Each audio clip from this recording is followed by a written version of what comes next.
All right, guys, welcome back to the channel. Welcome if you are new. Thank you for joining me today. We have more PlayStation news, rumors, and leaks to go over and cover here today. So, as always, do me a big favor before we get into these topics. If you end up enjoying the content or finding it informative, be sure to leave it a like. It helps the videos and the content out way more than you know. And if you are new here to the channel, please consider subscribing as well. We're starting here talking about Star Wars Jedi Survivor's massive PS5 file size. And believe me, when I tell you that this file size is absolutely colossal, I'm not joking. So, this is being reported by PlayStation Lifestyle. They say here Star Wars Jedi Survivor's PS5 file size has been confirmed, and it's just as ginormous as we previously thought. Earlier this month, EA revealed that the game will occupy a whopping 155 gigabytes of space on PC. Although it didn't announce anything for the PS5, Jedi Survivor's PSN entry has revealed an eye-watering 147.5 gigabyte download. Not much of a difference then, despite all that compression tech. The aforementioned information was unearthed by Twitter user PlayStation Game Size, known for scraping PSN servers for information. According to them, Jedi Survivor's game version is listed as 1.001, suggesting that there will be a day one patch, par for the course when it comes to AAA games. So the article finishes off by saying it's unlikely that the day one patch will lower or increase Jedi Survivor's download size. Any difference is likely to be minute. So this is your warning if you are on PS5, and it's worth noting that the file size is just as large on the Xbox Series consoles as well. So generally, Star Wars Jedi Survivor, whether you're playing it on PS5, Xbox Series, or PC, you're gonna have to make sure you have about 150 to 160 gigabytes of space for this game. Moving on to the next topic, though, we are talking about Bend Studio, because a lot of people seem to believe that Bend Studio is teasing their new PlayStation 5 exclusive, at least a little bit, possibly teasing an upcoming announcement. This is being reported again by PS Lifestyle.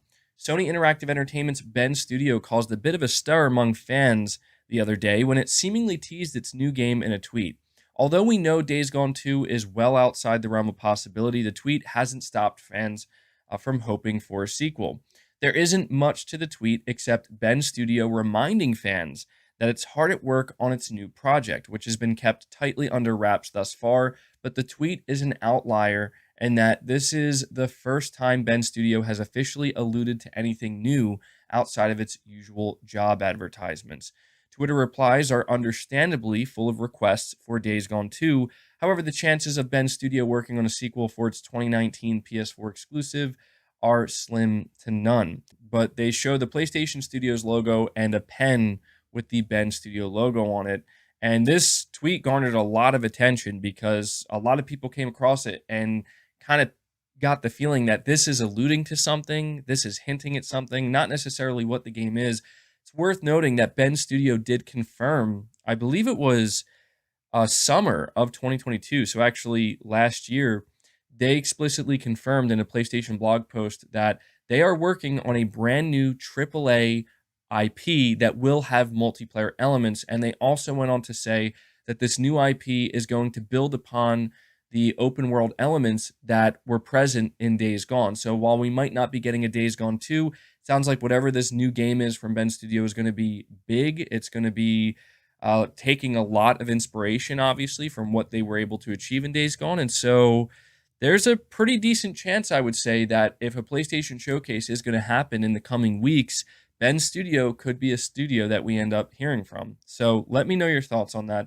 Moving on to the next topic, I have an interesting article here from Push Square, and the title is Horizon Forbidden West Burning Shores the best looking game ever? Now, they accompany this article with a bunch of screenshots, but they say here Horizon Forbidden West Burning Shores is out today exclusively on PS5, and let's cut to the chase. It looks magnificent. We're currently busy playing the expansion to line up our review and other coverage, but we had to share a few spoiler-free screenshots with you. Of course, it's based upon the already stunning main game, but there's something about Burning Shores that really pops. The varied colors and textures found in the environment, the lighting, the brilliant character models, it all adds up to what might be the best looking PS5 game. We've captured a good amount of screenshots, some taken from cutscenes, which do play out in engine, but most are raw gameplay.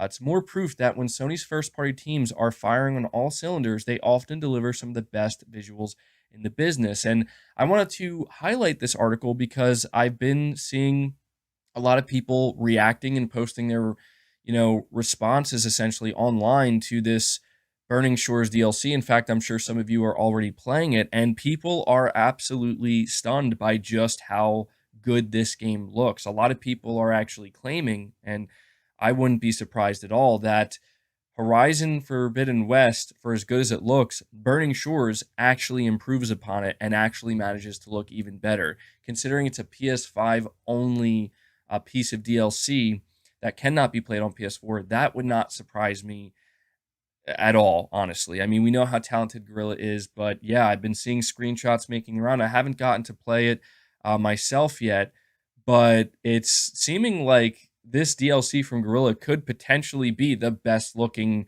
video game ever made. Obviously, that's going to be subjective, but I'm looking at this and I'm thinking, yeah, that's looking very impressive. We are moving on to the final set of topics, and we are talking about just how incredibly well the PS5 is doing. I mean, we have been talking each month now about the reports of, 300% increase, 400% increase. The PS5 is just it's doing better than anything else out there right now. It's doing better than any previous PlayStation, maybe except for the PS4 up until this point. And this is where things get very exciting. So we're going to start here. PS5 sales rise 500% in Europe. Xbox and Nintendo Switch sales are down.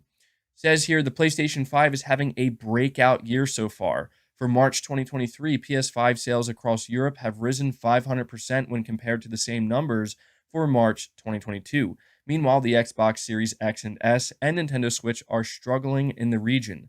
However, the PS5 has more than made up for their decline, leading to an increase in overall consoles in Europe for the first quarter of the year.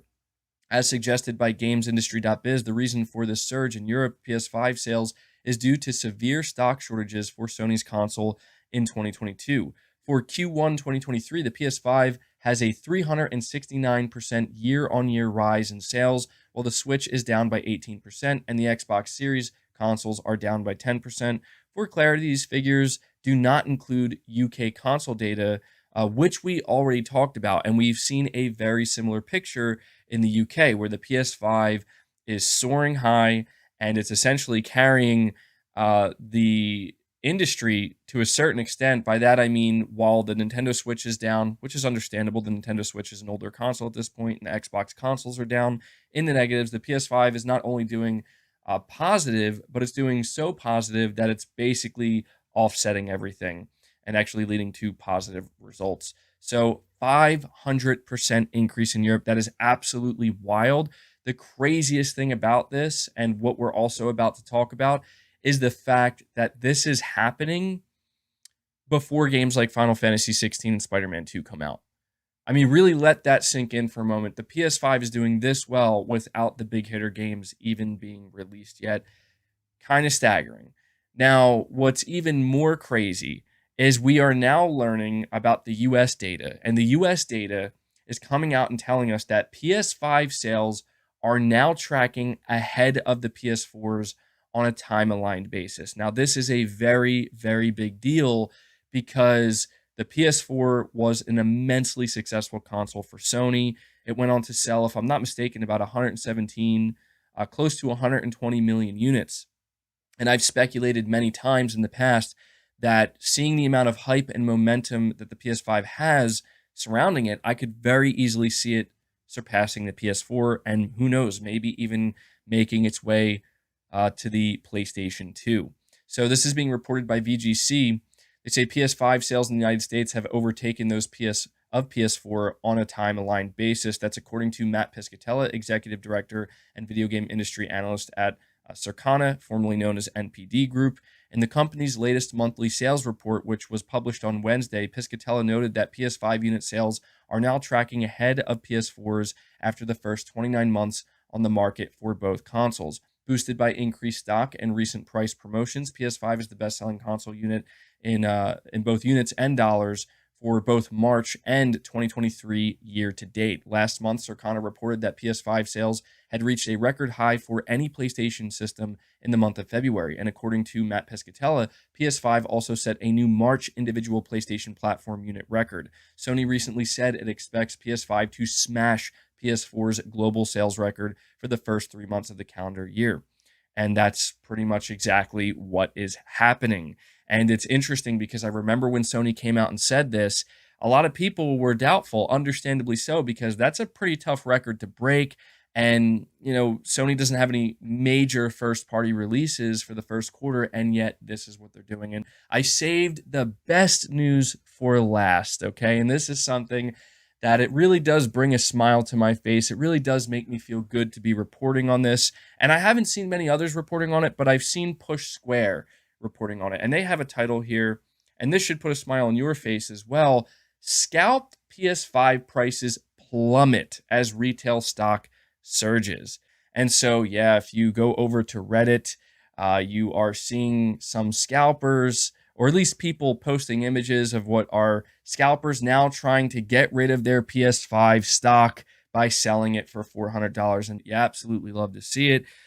But yeah, that's pretty much going to do it for this video and for this news segment. So again, if you did enjoy it, be sure to leave it a like, subscribe if you're new, and I will catch you guys in the next one.